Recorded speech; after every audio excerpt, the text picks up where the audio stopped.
Igbo mụrụ nze mmụọ ọzọ, ekele m ụnụ. Anyị alọghachila n'izu ụka a ịkọrọ ụnụ akụkọ ọzọ n'ihe omume ufe ndị Igbo. Ọla mma. Papa, Achọrọ m ka gị na ụmụaka ndị ọzọ gezie ntị nke ọma iji wee mụta ọtụtụ ihe n'uru. ọ dị mma papa. Otu mgbe ruru n'obodo ụmụ anụmanụ, oke ụnwụ ya bụ ụkọ ihe oriri bịara wakpo obodo ụmụ anụmanụ niile n'ihi na oge ọkọchị agbatịala karịa ka o kwesịrị ịdị. Enweghị mmiri ozuzo ọbụla zoro nke mere ka ụmụ anụmanụ niile taa ahụ ma nọrọ n'ọnọdụ adịghị ike nke ahụike n'ihi ụkọ ihe oriri. Maka ọ dị, Mbe chọpụtara na enyi ya nkịta ji nnọọ ezigbo ahụ dịka ahụ nọ na-ama ya sọ mma. Mbe nọrọ na-atụgharị uche ya n'ihe mere nkịta ji egbukepụ n'oge ọnwụ a. O mechara kpebie ịchọpụta ihe nzuzo a. N'ụbọchị echi ya, Mbe gara leta enyi ya nkịta. Oge o rutere n'ụlọ nkịta, Mbe gwara ya, "Ezigbo enyi m, ị maara na anyị abụrụla ezigbo enyi kemgbe ọtụtụ oge ugbu a. Biko, gwa m ihe nzuzo gị nke mere na ntị gị na afọ gị ji etipụta ma na-ebu ibu. Achọrọ m ịma tupu anwụọ m n'ihi agụụ." Nkịta zaghachiri ya na ya enweghị ihe nzuzo ọbụla, na ọ bụ oke mgbalị ya na-amịpụta mkpụrụ ahụ. Mbe ekwenyeghị na ọsịsa nkịta nyere ma gaa n'ihu jụọ ya, "Biko enyi m, amaara m na ị chọtala ụzọ. Biko gosi m ụzọ tupu agụụ egbufuo m." Mana nkịta gọrọ ụkwụ ya n'aka ya inwe ihe nzuzo ọbụla. Ya mere, Mbe kelere ya ma lawa n'ụlọ ya. Ma Mbe kpebiri ịchọpụta n'aka ya ihe mere nkịta ji ebusi ibu n'oge ọnwụ a. N'echi ya, o kpebiri izotu n'isi ụtụtụ n'akụkụ ụlọ nkịta.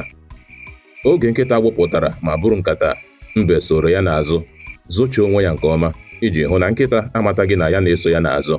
O soro ya n'azụ ruo otu obodo nọ ha nso, bụ ebe nkịta banyere n'otu ọrụ ubi legharịa anya nke ọma iji hụ na onweghị onye so ya n'azụ. Ozugbo ọ malitere igwuru ji wee na-etinye na nkata ya, Mbe wee kwupụta na ya ahụla ihe nzuzo ahụ taa. Nkịta nọrọ na mgbagwoju anya ka Mbe jiri chọpụta ihe ọ na-eme, nke bụ izuru ji mmadụ n'ohi. Nke a mere ka ha abụọ tikọta aka n'ọrụ izu ohi ahụ. Ha gaghachiri echi ya, ụbọchị sotere echi na nke na-esote ya nakwa ọtụtụ ụbọchị ndị ọzọ. Ụbọchị ọbụla ha gara, Mbe na-ebuju nkata karịa nke nkịta na-ebu ma mee ka ha na-ala n'azụ oge. Nkịta wee dụọ ya ọdụ ka ọ kwụsị ime otu ahụ, ma ọ bụghị ya, onye nwe ubi ga-abịakwasị ha na mberede. Mana Mbe kpọrọ isi ekwe nkọ na ya na-achịkọta ọtụtụ ji iji chekwaa ya ruo oge udu mmiri. Mana nkịta dọrọ ya aka na ntị megide inwe anya ukwu ma gwa ya ka ha na-ebu obere obere. Ma Mbe egeghị ntị. Otu ụbọchị rụrụ, dịka ha gara izu ohi ji ahụ, nkịta buru obere ma kulie ịlawa, mana Mbe ka chọrọ ibuju ji ebe o buru ibu. Nkịta wee hapụ ya lawa. Mbe rịọrọ ya ka onye tụkwuo ya obere oge, mana nkịta hapụrụ ya ebe ahụ lawa ozugbo. Ebe ahụ ka Mbe nọ, onye nwe ubi wee bịakwute ya ma jide ya. Ọ kụrụ Mbe ọ dị ndụ ọnwụ ka mma wee kọwasịa mkpu azụ ya. Onye nwe ubi ahụ gara mee mkpesa n'aka eze. Oge nkịta nọrọ na ndị obodo na-achọ ya achọ, ọ gbalagara ma wụba n'ime ọhịa, nke mere ka ọ bụrụ nkịta ọhịa ruokwa taa. Ndị okenye na-ekwusị, ọtụtụ ụbọchị bụ maka nke onye ohi, mana otu ụbọchị bụ maka nke onye nwe ụlọ. Nke ahụ bụ eziokwu papa. N'ebe a ka anyị ga-achịsị ọwa n'akụkọ nke taa. Ọla mma, anyị ga-alawa. Imeela papa, Chineke gọzie gị. Onye ọma m, tutu ruokwa n'izu ụka ọzọ, ka emesịanụ. Ka emesịanụ.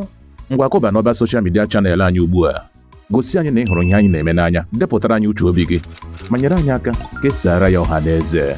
Daalụ sọ.